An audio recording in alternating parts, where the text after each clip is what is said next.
ആലുവയിൽ നിർമ്മിക്കുന്ന container freight സ്റ്റേഷന് വ്യവസായ മന്ത്രി എളമരം കരീം തറക്കല്ലിട്ടു. വ്യാവസായിക വികസനത്തിന് പശ്ചാത്തലമൊരുക്കലാണ് ഇതുവഴി ഉദ്ദേശിക്കുന്നത്. 47 കോടി രൂപ ചെലവിലാണ് സ്റ്റേഷൻ നിർമ്മാണം. ചരക്കുനീക്കം സുഗമമാക്കുന്നതിന് അടിയന്തര നടപടി സ്വീകരിക്കുന്നതിന്റെ തുടക്കമാണ് കണ്ടെയ്നർ ഫ്രൈറ്റ് സ്റ്റേഷൻ നിർമ്മാണം. ട്രാവൻകൂർ കൊച്ചിൻ കെമിക്കൽസിന്റെ 8.5 ഏക്കർ സ്ഥലം വാടകയ്ക്കെടുത്താണ് സ്റ്റേഷൻ നിർമ്മാണം. ഇതുവഴി TCCക്കും പ്രതിവർഷം 75 ലക്ഷം രൂപ വാടക ഇനത്തിൽ ലഭിക്കും. 30 വർഷത്തേക്കാണ് കരാർ.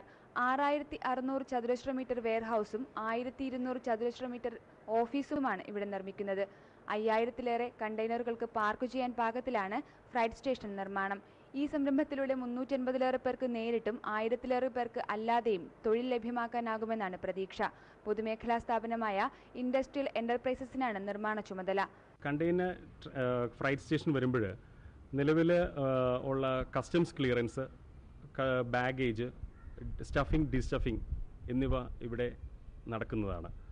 വല്ലാർപാടം കണ്ടെയ്നർ ടെർമിനലുമായി ബന്ധപ്പെട്ടു പോകുന്ന കണ്ടെയ്നർ നീക്കത്തിന്റെ പ്രധാന കേന്ദ്രമാണ് ഈ സ്റ്റേഷൻ. പ്രതിവർഷം 30 ലക്ഷം കണ്ടെയ്നറുകളെങ്കിലും ഇവിടെ എത്തുമെന്നാണ് പ്രതീക്ഷ.